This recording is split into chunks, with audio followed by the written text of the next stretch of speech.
What's up, guys? This is Jared here. Hope you guys are having a good day or night whenever this podcast finds you. This week, we have got Mr. Justin Schipper. If you are outside of the country music industry, you may not have heard of this guy. If you are inside of it, there's a good chance that you have. He is an incredible pedal steel player, guitar player, mandolin player, kind of a utility all-around musician. He's played on Lady Antebellum Records, Tim McGraw, Shania, Twain, Lauren Alaina. Really, really great player. Very well known here in town and a super good guy. He's also a pretty avid outdoorsman, particularly turkey hunting, that he kind of got into over the last few years here in Tennessee, and we've hunted together a lot and played together a lot, myself and Kevin. And so really gotten to know him really well, and this was a really cool hang. So I hope you guys enjoy it. I want to remind you, if you're not subscribed to this podcast, make sure you subscribe. If you're listening on iTunes, just hit that subscribe button. You'll get it every week right there on your phone or your iPad or whatever you're listening to it on. And if you're on Google Play, subscribe there. Wherever you listen to it, make sure you subscribe. That helps us out a lot. Also, if you're not following us on social media, go ahead and give us a follow there. We post a lot of updates throughout the week. A lot more stuff than you get out of this podcast because this only comes out once a week. You can find us at Hunt Nashville on Instagram and Facebook, and Double Trouble Hunting on YouTube. You can find our YouTube videos there. So that's enough of the business side of things. Without further ado, let's dig into this podcast. Thanks, guys.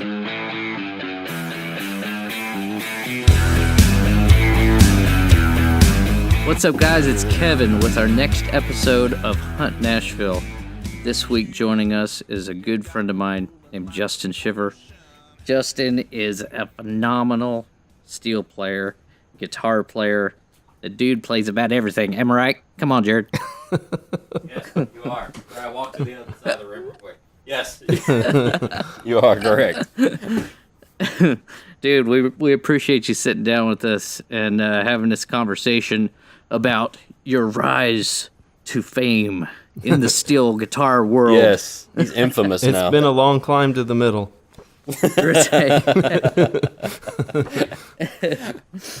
Well, that's hilarious. I'm trying to think, honestly, dude, I can't put my finger on how long ago we met, but I'm sure it was a random showcase in town. Exactly. Or something. It seems like Do you it remember? was. I don't remember exactly which one, but I have a feeling it was something like that, some kind of showcase. Yeah. It may have even been something that your wife was singing, or it may have been something like that. I'm not positive. That's true. Yeah, I think we were. I think it might have been a session. It was probably a session that we were doing for Alyssa's, some of her music that she'd been writing. Maybe so. And then I know we played together with Jada Dreyer. Yeah, On some showcases and different things, but that's true. But that's how these circles happen, though. Is like we'll be in a rehearsal, everybody's kind of getting to know each other a little bit, and then someone will have a camouflage hat on or a sticker that says like PSE or Hoyt or Mossy Oak, and be like, "Dude, you hunt too?" Exactly. Yeah. Yeah, And it tends it's to come about together quicker. it can be few and far between, but I mean, I feel like there's usually every other band has somebody that hunts. Absolutely. You It's know, probably a little better chances than most out of Nashville as well. You know, there's a lot more people that I've worked with here that have hunting and fishing in common than, say, you know, out on the coasts or something. It's pretty common for whatever reason. Mm-hmm. Well, there's more deer here than New York City. I'll say that. Definitely. We've got too many. Right, exactly. Yeah, you also have more. You also tend to get more people that grew up in the South in the country industry than you do in the rock and pop industry. Exactly. Yeah. I mean, they do seem to get weeded out of it. I mean, at least the ones that I've worked with. But I mean, I'm from Northern California, and from a family that did a lot of hunting. So it it does happen a lot out on the coast, but I think country music in general tends to have a higher percentage of hunters than other genres anyway. Right.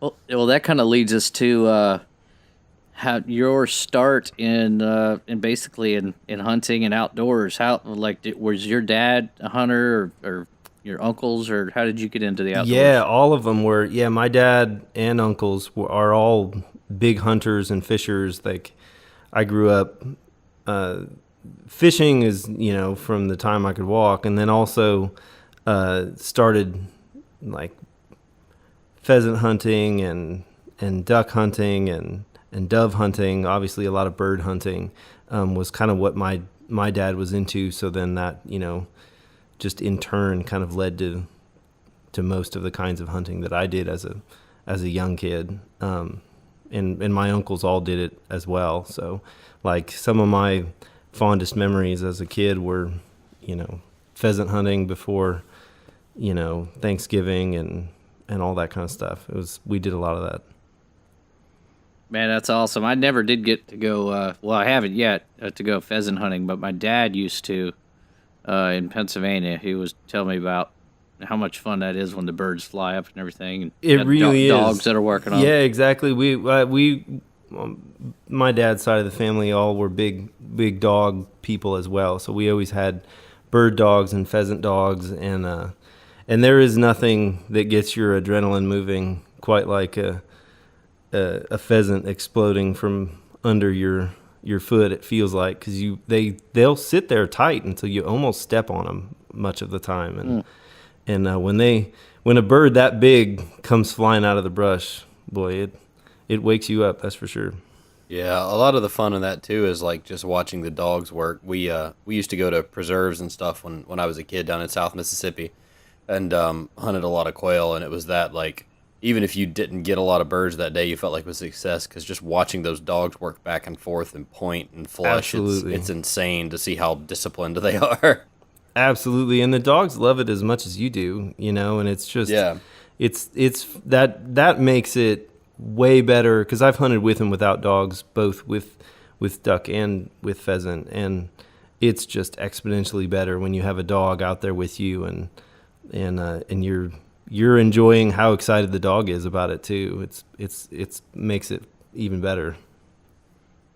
You need a dog or a young kid to run out there. Well, that was kind of our gig too when we were right. 9 or 10 years old, was to make the line wider when you're walking through the field, because you kind of walk in a grid pattern to kind of flush out the birds, and so we were there to help broaden the line when we were walking. You were the labs, essentially. Exactly. Exactly.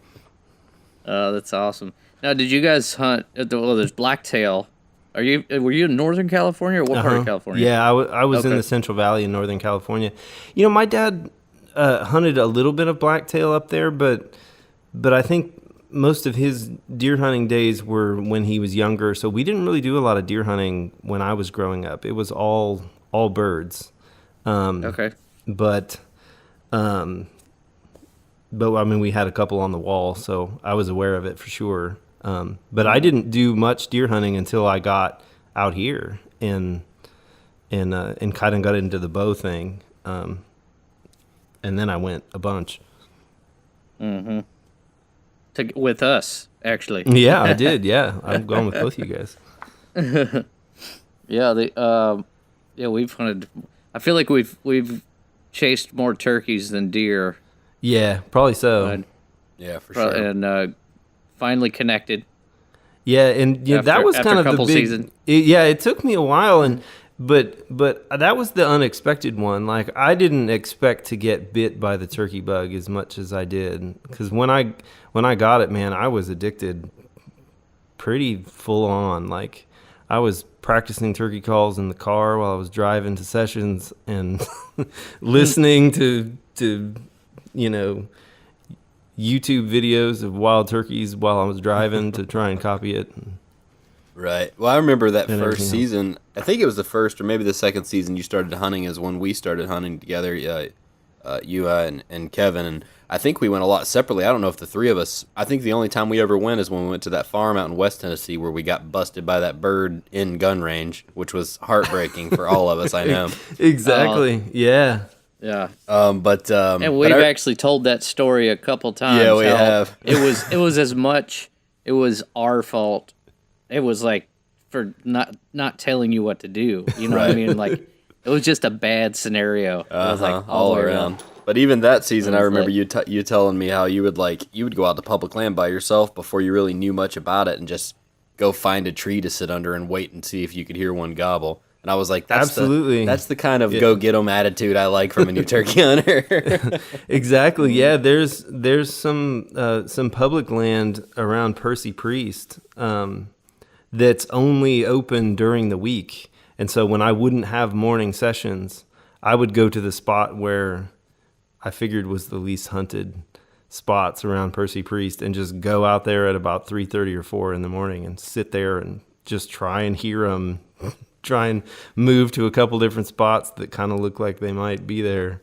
And it was tough. Like there was a couple times where I found some hens, but it was tough. But I felt like I learned a lot, even just trying, just getting out there and trying to make it happen. Like that's how you learn that stuff. There's just no shortcut. I feel like with turkey hunting, you learn what not to do before you learn what to do. Oh yeah. And absolutely. They'll teach you. They're like, like when to move and, when to call and the whole thing. It's just, I actually equate that whole time of being kind of almost a little obsessed with it as like when you're younger and you're learning your instrument. It's kind of that same feeling when you're like trying to figure out a guitar, or when I used to play drums hours, all hours of the day and stuff like that. So I think it's kind of that same, whatever that drive is, it's kind of the same thing that happens. Absolutely. I know for me it is. I mean, that's kind of how I've ended up playing a handful of different instruments. Like I love that part of it. Like I love that initial part where you're really sorting it out and like you feel yourself getting better every time you go out or every time you pick up this whatever instrument. Like I love that part of it. Like it was definitely the same thing for me. Like the calling and the just learning how to interact with them, which is another thing why I think turkey was so different than any other kind of hunting that I had done, was you're interacting directly with them, which was new to me. I mean, you call to ducks, but it's not a two-way street. You're just trying to tempt them in. Right. Whereas with turkeys, it's more of a conversation, which is crazy, Yeah, with a species that's completely different than you. And you start... It's the weird thing. Once you do it long enough, I'm certainly no expert turkey hunter, but after you do it for a certain amount of time and you listen to them enough, you start understanding what they're saying rather than just hearing turkey sounds, which is that moment when it finally clicks, or that season when it clicks. I think I was on into my, I'd probably hunted for 7 or 8 years before it really clicked for me as I heard that gobble and then I could hear him spitting and drumming and it finally clicked. Like that dude's actually saying something. It's not that he's just responding to me. And that made hunting make a whole lot more sense, I think. Absolutely. Yeah, I definitely don't feel like I have them figured out yet, but I you learn exponentially more every season you go, and for me it was as much about learning what not to do, just when to let there be some silence or when to kind of let them make the move, was the hardest thing, because you want to keep calling all the time.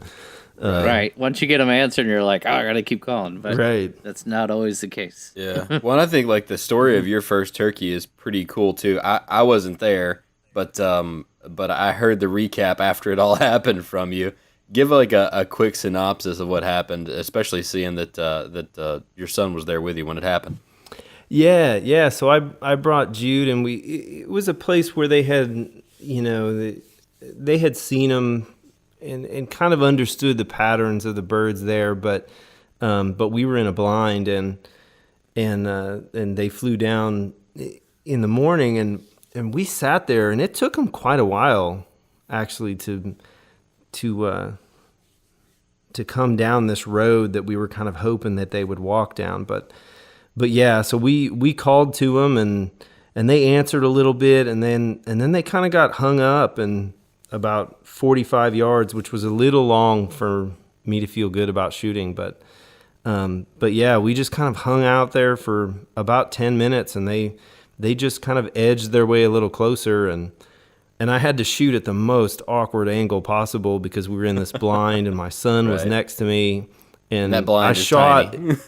Oh, right, exactly, yeah. So it's a tiny blind, and I shot, and then I fell off my stool, and then had to get up and realize I had missed, and then but they were so kind of like, I don't know if it's because we were, there was kind of some. We weren't exactly down in a valley or anything, but the sound must have swirled, or they must have not known where it came from, because they kind of just froze and looked around like they didn't know where it came from. And so I was able to get a second shot off, and that's what got them. But Dude, that's awesome. But yeah, it was. I wish we could have had that on film. Oh yeah, me too. Knocking off your chair, then grabbing, reloading. All the while, my awesome. 11-year-old is like looking at me like, I can't believe that my dad is falling down trying to shoot these turkeys. Hey, the important thing is that you shot a bird. Yeah.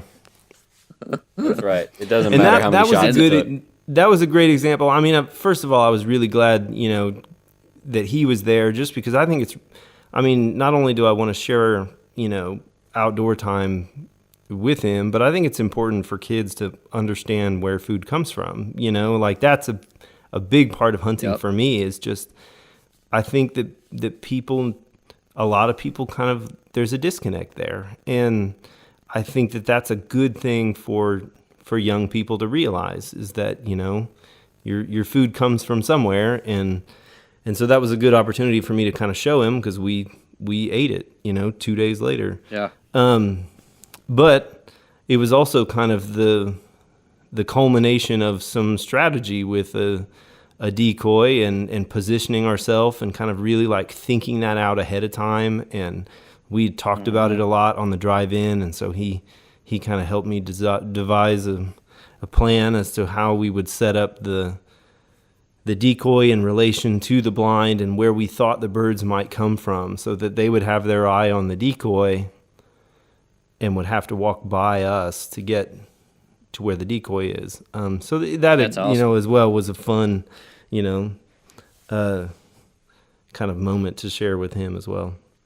Yeah, that's awesome. Has he? You think he wants to go back in the woods soon, or is he? I think he would. We've been going to the gun club out here and shooting some trap just to get out and get him shooting himself. I have my old 20 gauge from when I was a kid, and then his grandfather also gave him a 410 to try out. So we've been going there, and I think at some point he probably will, because he seemed to have a good time shooting the clay targets. Yeah, that's awesome. That's great. Yeah, he's right at that right age too. 12. Is he 12 years old? Exactly. Yeah, he just turned 12, and that's about when I got my 20 gauge. That I think I was probably 12 and a half by the time I was actually hunting. But yeah, I figured he's just getting big enough to where he can actually, really, really hold and handle a gun. Yeah, that's awesome. Well, how old were you, going back to the beginning, music-wise? How old were you when you started playing instruments, and what was your first instrument? Guitar was the first instrument, and I think I started at about 9. I'd always kind of like dabbled with sort of like not real, just toy guitars, and I'd always kind of been into it. But I actually got in trouble at school. I got in a fight at school, and I got grounded because I had gotten suspended for fighting at school. And I think my grandparents just took pity on me because they knew that I was grounded for like a month. And so they bought me this old, like, I still have it hanging on the wall in the house. It's like a half-size gut string acoustic guitar and a Roy Clark How to Play Guitar book. Oh yeah, that's great. and that's kind of what got me started. So I was probably 9, I guess, 3rd grade, whatever you are in 3rd grade. About that. Okay. 9, 10. And so from then on, guitar, it kind of came natural to you then, I imagine. It did. Yeah, guitar came pretty natural, and like I was into, whatever, my dad, I didn't listen to a ton of current music in the 80s when I was growing up. My dad's record collection was kind of where I took a lot of my cues. So, he had the Beatles and Led Zeppelin and the Allman Brothers and all that stuff. So that was definitely the early kind of influences. All that really guitar-oriented, rock from the 60s and 70s was really what kind of started me moving towards it. And I was just really obsessed with records too. Like the idea of playing, like being a performer was always like, now I really appreciate it. But at the time, like even up to my teens and 20s, like I was always really obsessed with whatever went into making the record. So I always wanted to know who the producers were and who the players were and, what kind of guitars they were using and all that kind of stuff. So it wasn't very long until, I don't know, I guess I was probably 15 and I kind of abandoned everything else. Like all sports got stopped. It was like, clearly I'm not gonna be playing college basketball or baseball. So I exactly. So I quit all that stuff and was like, all right, it's all going into guitar. And yeah, I know that feeling. I'm still hoping my NBA career will pan out. I know. Well, I'm still holding on to the idea that I still have 4 years of college eligibility left. I haven't played. If this music thing doesn't work out, you got something to fall back on. Exactly. I'll be the first 39-year-old quarterback for MTSU. What led you into branching out into different instruments other than guitar? I'm assuming you played guitar kind of all through high school, that kind of thing. What kind of led you to want to jump to other stuff? Guitar. Yeah, it was just guitar through high school, and then college is where I really started kind of branching out into stuff because in high school I read an article about Brent Mason and what it meant to be a studio musician, and so when I was probably 17, I really got the bug bad to be in the studio and make records all the time. And when I moved to Nashville and was going to Belmont, and I was surrounded by a lot of great players and people who played a lot of different instruments that I had never even seen in the little town, that I was from growing up. And so, you get the opportunity to play in a mandolin or a banjo or all these other things. And eventually I was in a band where steel guitar seemed like it would be a cool option. And so I just kind of one by one would go through phases, keeping guitar in the forefront all the time, but I just never put anything down. I would walk around my dorm with a mandolin on or a banjo or a whatever. Man, that's wild. So you didn't pick up steel or anything else until you actually came to Nashville, or you're already in college. That's wild. I was already in my early 20s by the time I started picking up anything else. And I think it all geared around records. Like, I think I was so obsessed with making records and playing on records and, maybe producing records. And so I just really wanted to have like a working understanding of as many different instruments as I possibly could. And I guess a little bit of that started earlier. Like there's videos of me playing Rage Against the Machine on the drums when I was in high school. So, I was playing other stuff then. But I really kind of dove in hard at about 19 or 20, 21 when I moved here. And it all just felt so within the realm of possibility once you're here, because you're meeting people and seeing people that are playing on records and yet at the same time, I felt like I was just so not ready that it was the biggest motivating thing. I ended up practicing just so much. Like everybody, that's their partying years is college. And it was not for me at all. Like, I think Right. I can count the number of times I drank alcohol on one hand in college. Like, I just didn't do it. Right. I was so obsessed with trying to get to where I could, be good enough to make records. Man, that's all. And that's what it takes, though. Honestly, I mean, I really feel like that's the focus it takes to get to the next level. And to have Absolutely. that drive. Yeah, It's absolutely. like, and it feels like that just going out, and once you are here in Nashville, that it is very inspiring to be.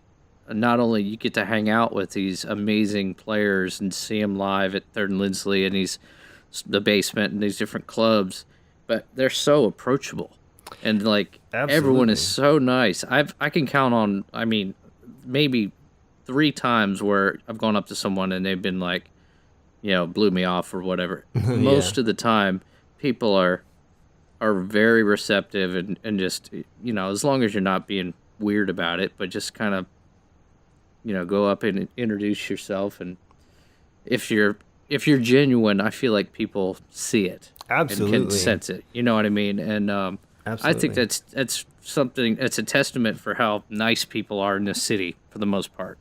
I believe that. I think the culture of, amongst the musicians here is absolutely that. Like having, we've all traveled around and met musicians from everywhere else. And that's one thing you can totally say about Nashville and the culture of Nashville players and all that is it's very blue collar, and everybody has a great work ethic, and they're very down to earth, and in that respect. And Nashville it was a great place to come to as a young person, to for a couple different reasons. When you meet, there was a lot of young people wanting to make it in too, so you were kind of able to surround yourself with a lot of like-minded people, stay motivated, and find other young people to kind of make music with and get better, and then you could go to Third and Lindsley and see Brent Mason or Tom Bukovac or any of these other or Paul Franklin or Dan Dugmore or any of these other just incredible world-class musicians, and get to sit there and listen to them 15 yards from where you're sitting and hear every note and every little thing, and occasionally even get to hear them be human and play something not quite perfectly and be like, they're not, Right. Yeah. they're not robots. Like, maybe I can do this. Yeah. Well, and there's Or like you see them laugh it off on stage, and you're like, yes, that's awesome. Exactly. I like there is an unspoken sense of like competitive nature amongst it too, and I don't mean that in a bad way at all. I just like one of my favorite, like just like you guys do, you get a lot of people that like are from out of town or here right at first, and they're like, man, yeah, I'm trying to make it big in the music industry, and I'm like, well, you're in the right town, but just know your barista is probably a better player than you are. So like you just have to keep that in mind. Is like there's so many great players here. I think that's one of the biggest motivating factors for artists and musicians here is like, I think knowing that there's so many good people in this town makes you want to constantly get better. At least it did for me. I constantly wanted to practice because I knew I had some catching up to do. Totally. And I think that it just leads you to that place where that's the only real conclusion you have, because the only other place you can arrive at is that you just have to stop, and that really was never an option. It was, you have to be motivated in sort of a way of friendly competition, Right. Absolutely. amongst, the other people that are around you. And I was never really super competitive with the people in my peer group as much as I was gunning for the people that were doing it. Right. I was always trying to measure myself up against the guys that I was listening to on records and on the radio. And,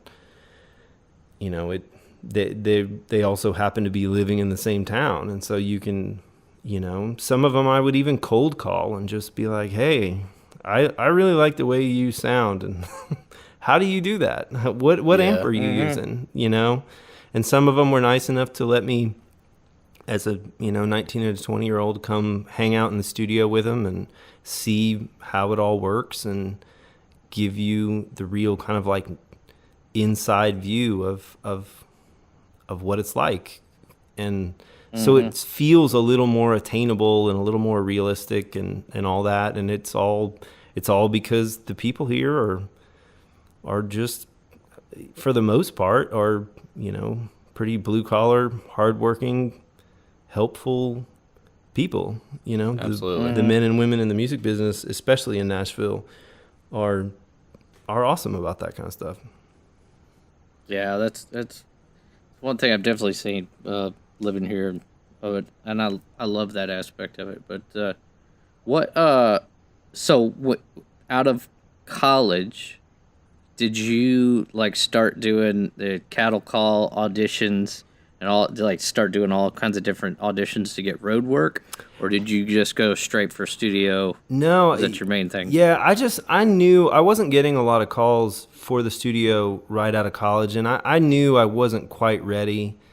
And so I did some of the auditions for live work, and that took my lumps. Had some stuff where I would get a gig and it wouldn't work out, or not get an audition, and until I got hooked up with a young artist or two that you could go play 6 or 8 months worth of shows and kind of like get some experience, and that was all on guitar at first, until I guess it was 2006, 2007. Derek Wells, who's a buddy of all of ours, convinced me to audition for Josh Turner on pedal steel. And I even tried to kind of talk him out of it. I was like, man, I don't know that I'm cut out for playing pedal steel on a gig like that. It's going to be pretty heavy duty, real steel playing, Yeah. And he was like, no, man, no, I really think you should do it. And I think you'd be able to grow into it, even if it feels like it's a stretch at first. You should try. And so I did. I auditioned, and man, I could play the hell out of those 3 songs. But if they would have asked me to play one note other than those 3 songs, I'd have been in trouble. I know that feeling so well. I didn't own a dobro either. I borrowed a dobro from one of my college buddies. Wow. And, Oh, that's funny. And again, had never touched one. But on the audition day, I could play Long Black Train. That was the only thing I could play on the dobro. And then I got the gig, and then really had to woodshed really hard to be ready. I think I had, 3 weeks or something like that before I had to be on the bus. And I didn't even have road cases for my steel stuff. Like, I was wholly unprepared for it. Wow. The crew was like just looking at me like I was from another planet, because I had like my crappy little steel amp had no case, and they have this big shiny bus and these big expensive road cases on everything, and I had a beat up old Showbud and a little 115 amp. You can fit all your gear in your bunk. Wait, can I go into a side rant real quick? Yeah. Okay. So as a drummer and as a professional musician, you like work your whole life. You're like toting your gear all around, schlepping it upstairs, and like carrying your stuff in these beat up road cases and stuff. Yeah. You get a really good gig, and now they expect you to buy these coffin cases where the crew can just roll it in one case. Right. And I think that's wrong. I think they should have to carry all of my gear piece by piece like I did my whole life. My rant's done.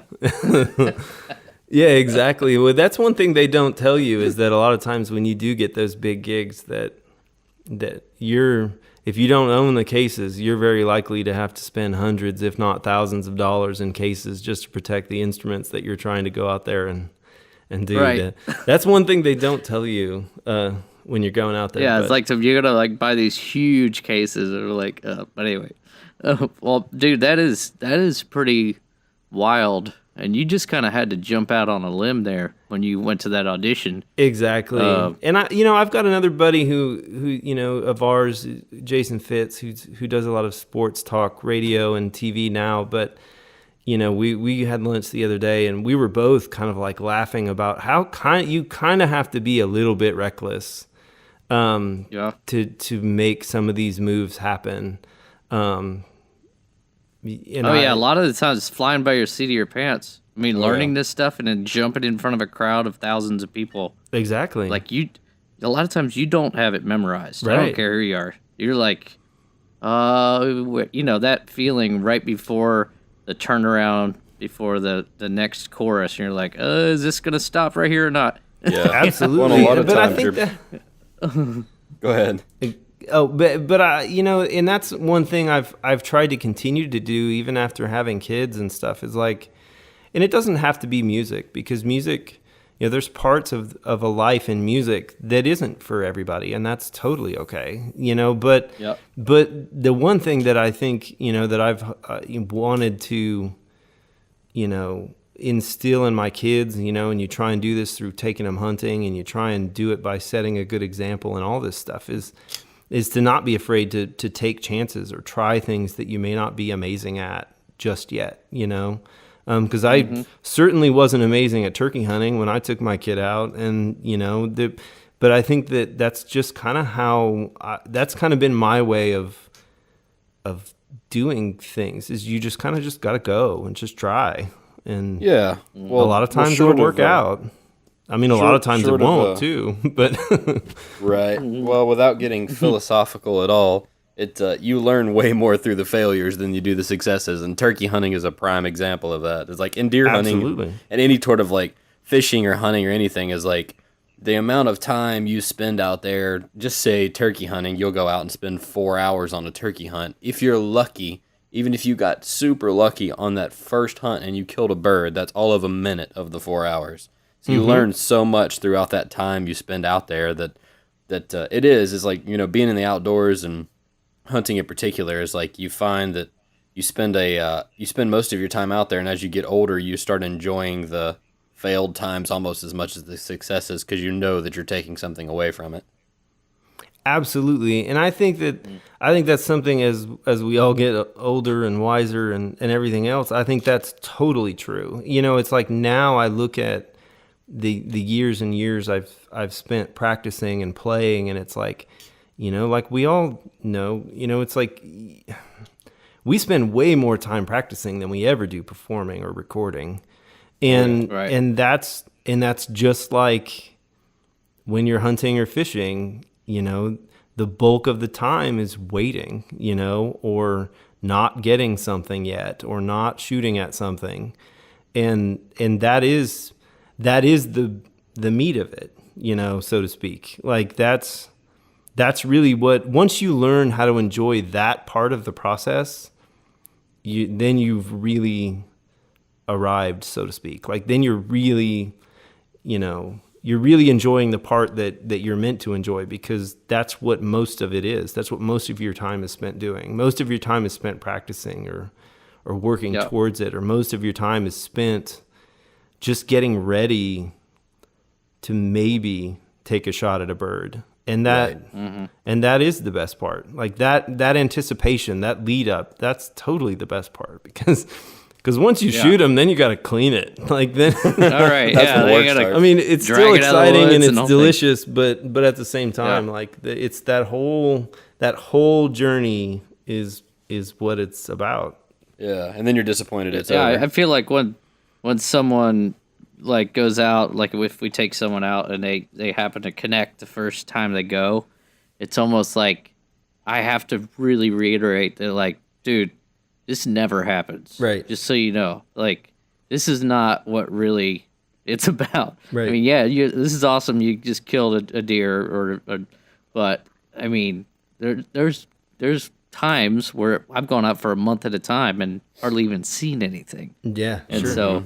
so if someone, you're right though, if someone enjoys the process before even seeing an animal, that's when they really get it. And it's like more about the relaxing time and the So it's like reinvigorating being out there in the woods for a lot of people. It really is, and because our daily lives for most of us don't involve seeing the sun come up. It doesn't involve, hearing the woods wake up in the morning. It's a great sort of reset button, as to what's actually going on in the world and in the woods and all this stuff when we don't get to spend most of our days out there, but when we do, It's a great reset and a great reminder, of how amazing just the little things are, just all those things that we take for granted every day when we're driving or whatever. But when you're sitting out there by yourself in the quiet, it's awesome. So would you say it's a far cry from playing for Shania Twain and basically living in Las Vegas for a year? But it's funny because it's the same thing. Like once you get there, it's kind of like you've got the bird and it's amazing, but at the same time, like the bird, you already are thinking Shania about exactly the bird is Shania Twain in this scenario. But right. But once that happens, you kind of are already thinking about the next thing. You're already thinking about how you're going to get better and move on to the next thing. And so I let's think drop back. Oh yeah, sorry, I keep interrupting. Go ahead. No, I was going to say let's drop back to that because you had to make a huge life decision when it came to that Shania Twain gig. So talk about how you got that gig. So you came off the road with Josh Turner.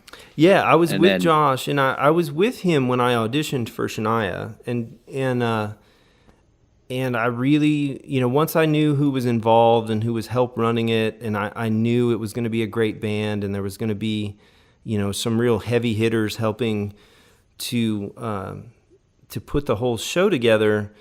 I paid my own way. Well, first I did a video audition and played like a million different instruments and a bunch of different songs. And then they eventually called me back and were like, hey, yeah, she really likes it, but she really wants to see you, play in person at these kind of like second round of auditions. So I paid my own way to go to Vegas and went and auditioned with her. And we were auditioning. They had a lot of the vocals and stuff there on tracks so that she didn't have to sing, so that she could just listen to us. And there was really only like half the band playing. It was a really small band sort of auditioning. And, so not nerve-wracking at all. Exactly. And she just comes over and like sits down on my amp while I'm playing. And, jeez. And so I'm trying to act like it's not a big deal, that the biggest selling female artist in country history is sitting on my rented Vox. On my cartage. She was wearing the cat suit. Please tell me. No, but it was really nerve-wracking in it. And so I end up, getting that gig and it was still not an easy choice, because I'd been with Josh for 5 years and he's a great guy. And I knew I was in, I knew I knew what he wanted from me and musically, and we got along really good. I knew that I would have a gig for life with him, really. And so I knew you'd I probably would still be with him. Right, totally. Yeah. And so I knew I had a gig for life. And so giving that up was really hard, and anybody with a steady job knows what that idea feels like, Do I walk away from this? Because I might go there and she doesn't like the way I play some song on the second show and I might be out, or at least I thought that was a possibility, and so you do kind of realize you're taking a risk to try and move up the ladder a little bit. But it ended up working out, and we did 60 shows a year for 2.5 years in Vegas with an amazing band, and it led to a million other opportunities for me because in actuality I was able to spend a little bit more time at home because we would go out there, play this cluster of shows, and then come home for a month. And so I was able to start saying yes to some recording sessions, not to mention, I kind of had a little bit of the weight of a bigger gig behind me, for people to kind of recommend me on, Yeah. Yeah. which I never. That just sounds good when a producer can say, "We have Shania Twain steel player that's going to be playing on your record, ma'am." Totally. And there's a handful of times where I maybe didn't even realize that was what was happening until you're halfway through, and it especially happened with a handful of younger artists, with newer records and stuff like that, where they would come up and be like, "So they said you're out with Shania." Like, you could tell they'd been waiting to talk about her. So it probably was something that could have possibly gotten my foot in the door with some of those folks. Yeah. Well, and that's the thing, like, that kind of stuff gets your foot in the door, but you're still completely judged on your merit once you get there. Like, if you showed up and you were the guy that had all these gigs before, but you were just a shit steel player, it wouldn't matter. You know what I mean? Yeah. I mean, you have to carry your own weight. Totally. It helps give you a kind of a handle for people to put on you, in terms of when they can make that recommendation. But you still do, when you're having to play next to these other phenomenal studio musicians, like, you still have to make it happen. You still have to figure out what the song needs and do it, like, right now. That's the challenge of being in the studio, is just, kind of assessing what the song needs based on what the song itself is and what the people around you are playing, and help kind of fit yourself into that picture as quickly as possible, because people don't, time is money, especially in the studio. Mm-hmm. Well, I think that being in a session, it is like every take is living on the edge, and it's like putting yourself out there. Kind of like you did with that first audition. You have to do that pretty much every take, because you're jumping out, and everyone in the room is hearing you. Every musician and player, they hear you take a lead, and they're backing off because they're allowing you to jump in there. So it's that whole feeling of like, all right, I got to jump out here and see if this is going to work. And they'll tell you right away if it doesn't too. If it doesn't work. And I kind of feel like, I've had a couple good mentors who, the ones I really respect, that's kind of their constant advice, is keep pushing, keep trying to stay on the edge of the cliff there. Keep pushing yourself. Don't just settle for what is safe playing wise, keep trying to push, and that way you're not ever getting stagnant. Like, be willing to get your hand slapped a little bit. And I think that's a good lesson for everything, though. I mean, it definitely applies with music, but I think if you don't stick your neck out for something on a pretty regular basis, then you may not be doing it right. Like, I kind of think that's the only way I know how to do it, Yeah.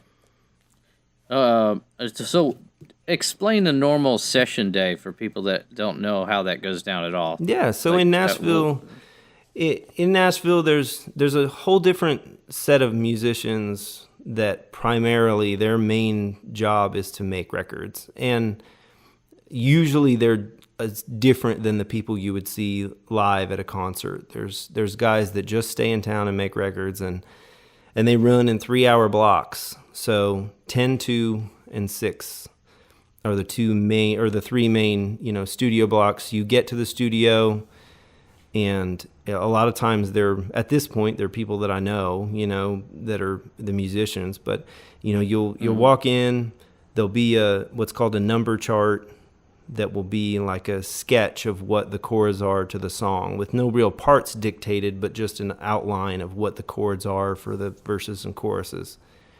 And then you hear usually like some kind of either demo or a work tape, an acoustic vocal work tape. You might talk for a minute or two about what kind of direction they want to go in, and then you give it a whirl. And really a lot of times with records anymore these days, and as good as the players are, I mean, it's not getting played more than sometimes the first and second take is what are the main bones meat of a record are done right away. But even on the high side, you might 5 or 6, 7 maybe. So you play and that's usually if there's like a problem, like if the artist is or somebody's like, it's just not, I'm gonna go a different direction. Exactly. Kind of thing. That's usually because a suggestion has been made that's not working, and everybody's trying to make it work, or a direction has been chosen that really doesn't fit for the song. And so, if you're trying to put a square peg into a round hole, it just doesn't happen right away.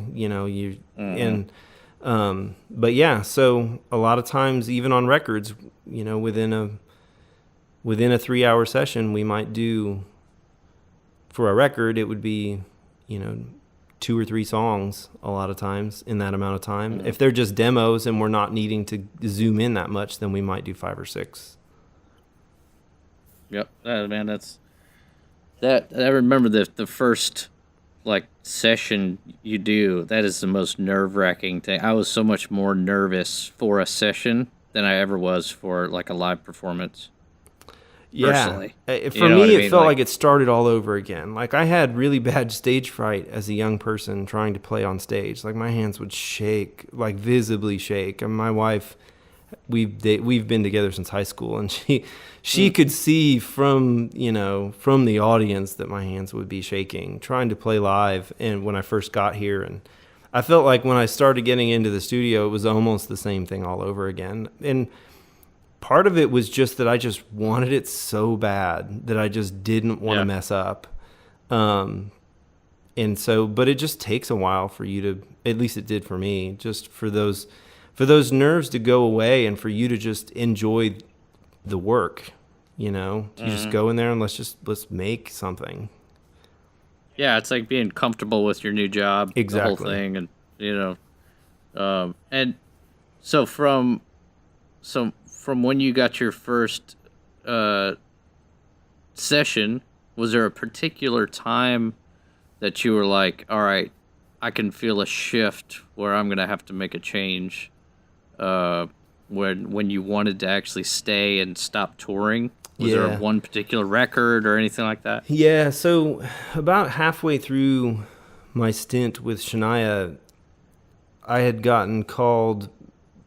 The first real hit I played on was kind of what helped, because when you're, it's like anything else, who makes a huge difference. And so people of my kind of peer group were just starting to play on sessions, and I had the flu, and it was like January 2nd or 3rd, so nobody was really working. The town's kind of shut down at that point. And but Paul Worley called, and he's like, "Hey, would you come play on something?"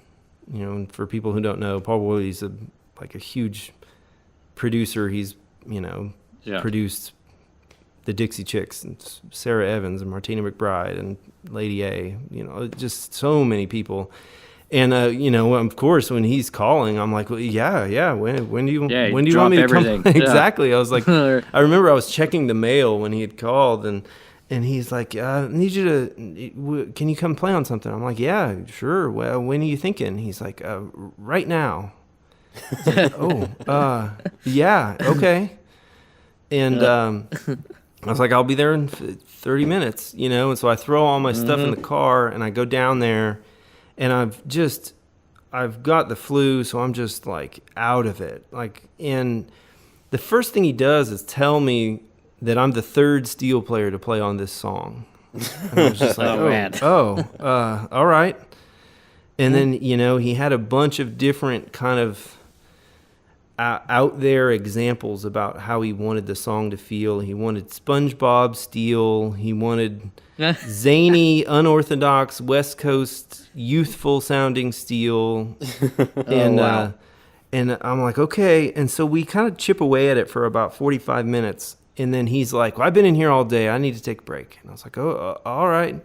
And so we sit in the studio lounge, and he kind of, we talk for a minute, and he's like, I think we got what we needed, which is not ever what a musician wants to hear. Like, you want like, you want like enthusiasm, like, yes, this is a hit. This is great. This is better than I hoped. And that wasn't anything like he was saying. How did you do that? Yeah.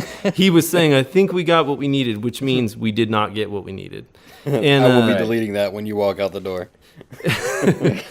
Exactly. And so I'm just making small talk, just trying to keep the ball rolling at this point. And I'm like, oh, well, who is this for? And he was like, this is for Lady Antebellum. You didn't know who this was for? And it was just a rough mix that they had pulled up. And I think between the fog of having the flu and being nervous, like I just hadn't really paid close attention. And I was like, well, let me do one more.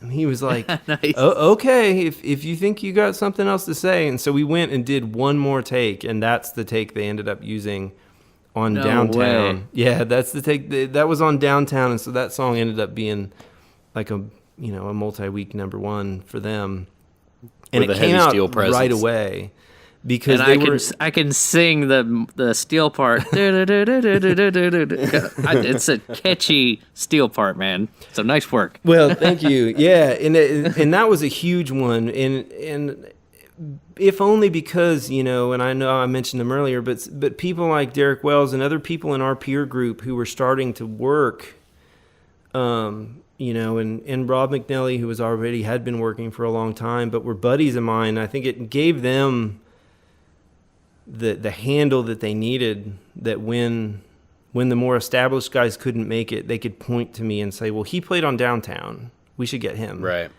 And that was a huge door opening thing, because it gave me something, a calling card, if you will, even if, that window only lasts for 6 months or a year, where people really associate the steel solo with that song, but that was all the chance I really needed, because by the time that song had really hit and had been out for 6 months or a year, the Shania thing ended. And so I just decided to try and use that momentum to go full time into the studio stuff, which was financially scary, because you're walking away from a really, good paying situation into a completely unknown situation. Yeah, man, I remember this conversation we were having during that interim in between. We were like, man, I think I'm going to stay in town and not take the Shania world tour. Yeah. That she was going to be doing. Like, holy cow.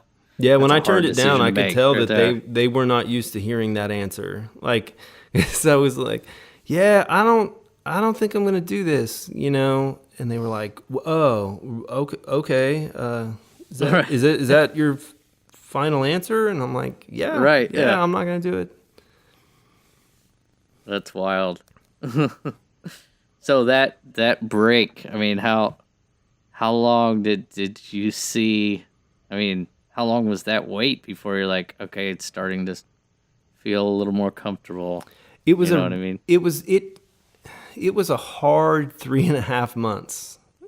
Yeah. Before I had any glimmer, but like I said, the Shania thing had given me enough time at home that I had sort of built up some momentum in the studio. But when I first turned down the tour and decided to stay in town, it was a slow 3.5 months. But then, like in April, I got the Lauren Alaina record and the Tim McGraw record, and then some Mickey Guyton stuff that all came in all at the same time.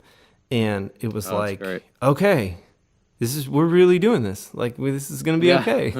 Especially the McGraw stuff, because it was like, I had done stuff for Byron Gallimore up until then, but that was, a whole nother level, Yeah. Getting an entire Tim McGraw record is very different than doing a one-off every once in a while, for sure. Exactly. I mean, it's, you're holed up in a studio for 4 days and you're getting to sit there and like figure out how you want the bridge to go for an hour. That's Like awesome. it wasn't the kind of luxury I was used to. We really, when you're playing with people like Shannon Forrest and Rusty Anderson, from McCartney's band, and you're just like, Yeah. all right, let's figure out how this bridge goes for an hour. Like, let's just, it was definitely a like I said, a luxury that I wasn't used to. But a lot like the Shania Twain gig did for me, like just getting that one experience lets you know that you can do it. Like if I can play on this, then I can play on stuff. Like it gives you a confidence because, you survived and you contributed and you made it. You made the record and it turned out good. Man, that's awesome. And each one of those is just something else to hang your hat on. It gives you more of the confidence. And I mean, man, congrats on everything. And now, this past year, you got nominated for Steel Player of the Year.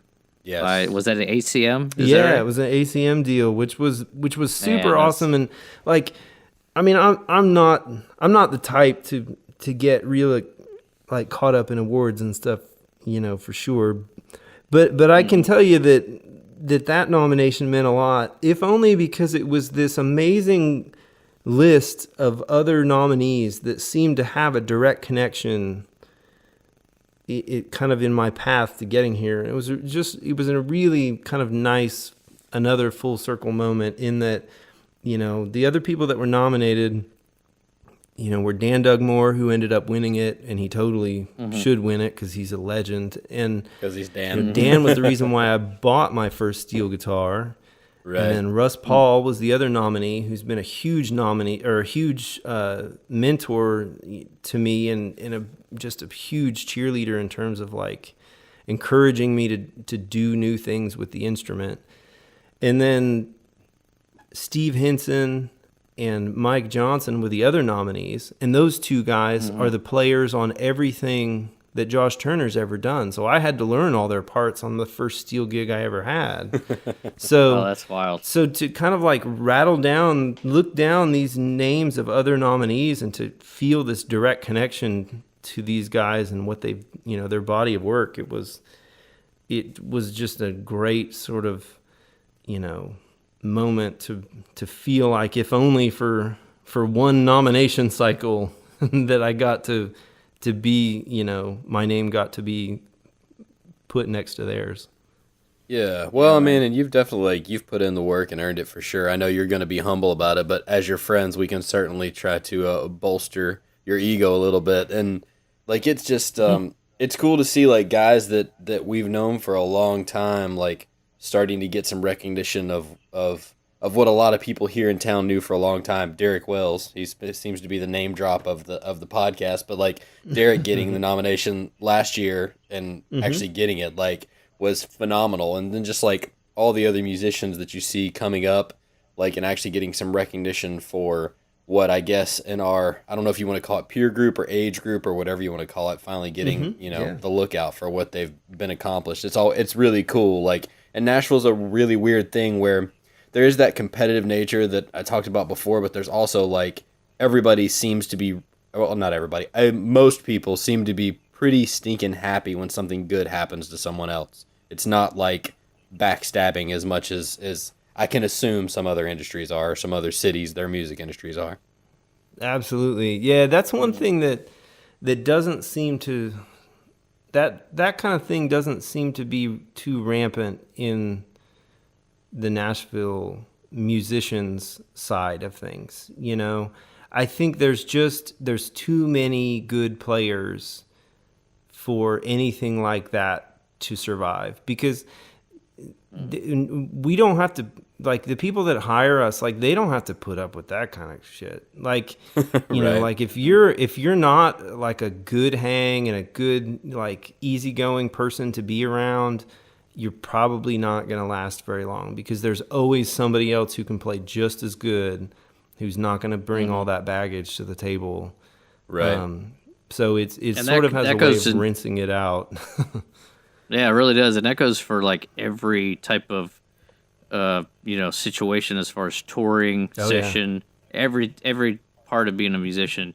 The hang has to be really good. Yeah, or and- else you just won't get the gig. Absolutely. And it's like anything else. I mean, you can worry about there being more talented people, and there's always is going to be more talented people, whether it's no matter what kind of job or what kind of hobby you're doing or what kind of passion you have, there's always going to be people that are better. But if you just show up with a good attitude and be prepared and be on time, and like it will pay out in the long run. I think that goes for hunting, that goes for music, that goes for everything. Just showing up and having a good, respectful attitude and doing your homework and being prepared and all that the numbers game will work out in your favor in the long run if you stay with it. Yeah, that's awesome, man. Thanks so much for going down the backwoods trail of Hunt Nashville with us today. Absolutely. I'm glad to. For sure. Yeah, man. Thanks for talking about everything that's going on, and congratulations again. I couldn't be happier for anyone that it's so deserved that you got nominated, and I'm sure there's a win in your future, sir. Well, I appreciate that. Hey, Kevin, do you want to give him your closing question before we sign out for the night? What is my closing question? I can't. Do you want to give him my closing question? You do it every time. Yeah. So, Justin, what does to you, and this is a completely How personalized long have you answer. liked women? No, I'm just kidding. Yeah, wait a minute. I don't think that's it. Is that it? We can answer that one if we need to. Right. What do the outdoors and what does hunting mean to you personally? Like, what is like the synopsis of hunting mean to you as far as like why you do it and why you continue to do it and why you may or may not get your kids to get into it? Yeah. Well, so for me, I think there's definitely a connection to my childhood that's undeniable. I think the best memories I have of my childhood were doing that outdoors stuff with my dad and with my uncles. And so I think I really like the idea of recreating that with my son. So that's a huge part of it. I think, like I said a little bit earlier, I think being connected to your food is a big deal. I don't eat, and this is a kind of a soapbox thing for me, but it's like, I don't eat a lot of meat. I know that's a weird thing to say on a hunting podcast, but I just don't. And I think that the meat we eat should be meat that you harvest. Right. And so I think that the planet and all ecosystems would be a little more balanced if we kind of lived our life that way. If you are willing to harvest the meat and the food that you eat. Yeah. And I just think that, I'm certainly not perfect, but I definitely try to live as much that way as I can. And so I know that's a long roundabout answer, but it's connected to, having a connection to your food and making memories with my kid and reminding myself of some of the fondest memories I have from when I was a kid. Yeah, man, dude, that's awesome. Mm-hmm. That's you would be surprised how many people say that how it connects them to when they were a kid, and that family time that was spent early on. But and I think it's so cool the way you're passing it down to your kids, and it's something we all love to do. Absolutely. I think there's an inherent kind of like, there's to do it right, you have to learn how to be responsible. And I think it's good for kids to learn how to do that in a when you're around loaded firearms, when you're around wildlife, when you're around all that stuff, it teaches you responsibility in a way that kind of just galvanizes it in you, you know. And I think that's always helpful, you know, in a time when, you know, our you know, culture is, you know, romanticizes a lot of irresponsible behavior. I think that it's a good thing to kind of ground you and, you know, to get you back to these sort of like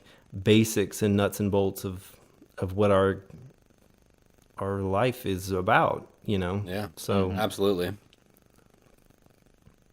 No, absolutely, for sure. Well, dude, thanks for sitting down, taking the time to talk to us tonight, and we really appreciate it.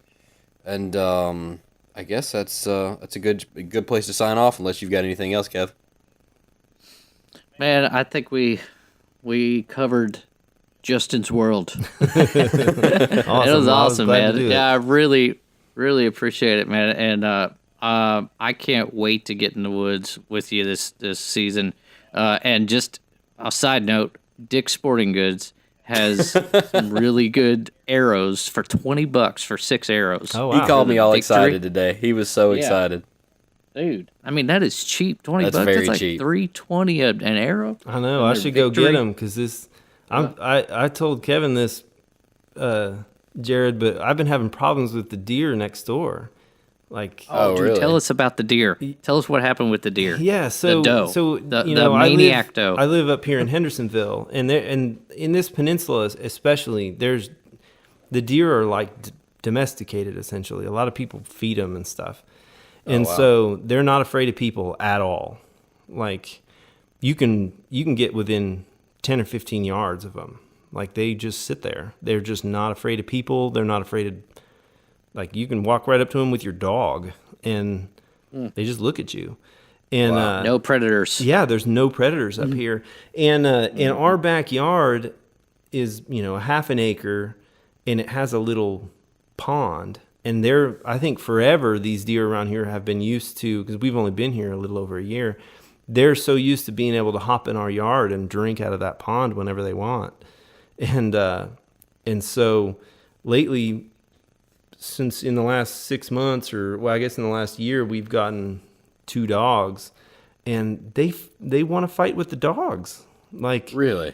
yeah, they'll come up to the fence, and one of the dogs is only a year old, so of course she barks at them because, you know, there's a big old brown furry animal right there. And so she barks at them, and then the deer start charging towards the fence, like, you know, Wow. showing aggression, like trying to scare the dog off. And the dog doesn't know, so she just keeps barking more because she thinks this is a fun game. And then finally, this doe has been the biggest problem. She jumped the fence and actually got a hold of one of our little beagle, and I couldn't see what happened, but I could hear that all hell was breaking loose in the back of the yard. Oh my gosh. And then the dog came running up, and I could see muddy deer hoof prints all over her. Oh my And, gosh. Hey, And I was like, "Oh wow, yeah, I guess Oh. she got stomped on." But I We think need to she's fix that okay. problem in October. Yeah, exactly. And then my son went to pet her in the house, and she had been like, there was a big old gash on her stomach where the deer had Oh my actually cut her gosh. open. Wow. And so far the deer's already cost me $150 in vet bills. And Melissa, my wife, reached out to the Fish and Game people, and there was actually a guy at the vet, because they said it was the 5th deer attack on a dog that week. Wow. And Whoa, that's and just insane. for this one little vet's office. And the Fish and Game guy said, "Well, yeah, we can't send somebody there because we just can't spare the man hours to like wait until the deer shows up again. You know, we can't Right. sit there for a day or two." Excuse me. And but he said, if a deer is threatening your person or property, you know, you don't have to wait for the season, essentially. Right. But the challenge becomes, she's rarely ever in our yard. She only Right. jumps the fence to attack the dogs, and she's done it 2 other Right. times where she Wow. tried to chase the Holy dogs and cow. just didn't get a hold of them. That's insane. I know. And I'm out there like yelling at her, like throwing rocks and sticks at her, trying to get her to leave. And she's still chasing the dogs right in front of me. Maybe a paintball gun is in order. Dude, you gotta film this. This is crazy. I've never heard this happening before. I That's know. crazy. Well, and this is probably not the most popular remedy in the world, but the last week or two, because I couldn't figure out a way how to kill her without being irresponsible to my neighbors that are around me. It's Right. like I can't shoot her in my neighbor's yard because he's one of the dudes that feeds her. So he wouldn't be Right. happy, even if he knew like what happened, he wouldn't be happy if I put an arrow through her in his yard. And then and she's rarely in our yard, and when she is, she's running 100 miles an hour. Right. So the last couple times that she's tried to antagonize the dogs at the fence where she's been stomping and snorting at them, I'll just pull the dog back and light off a firecracker right next to the fence, and she'll take off. There you for go. half a day. Oh, nice. Hey, that'll work. Because I'm like, I just want her to be afraid of us like a normal deer is. Like, Right. Yeah. so Yeah, it's I don't never know. it's never good to Well, feed wild animals and domesticate them because stuff like this inevitably happens.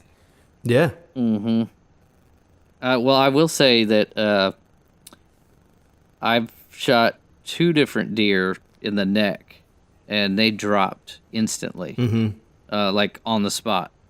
So, but you have to make sure that you hit the spine. Right. I mean, you can backbone them too, but neck is a little easier.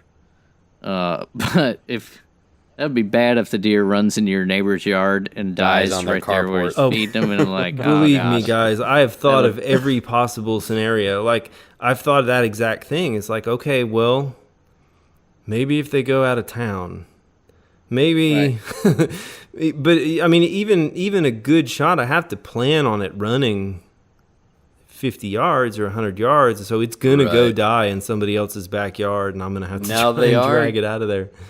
They are close to pushing through legislation here in Tennessee that makes it so you don't have to have an FFL or you don't have to buy a special permit to buy a silencer. So I'm just putting that out there. Oh, there As you soon as go. that legislation goes through, it might be worth considering because I can just Exactly. about guarantee you one shot will take care of that problem. Yeah.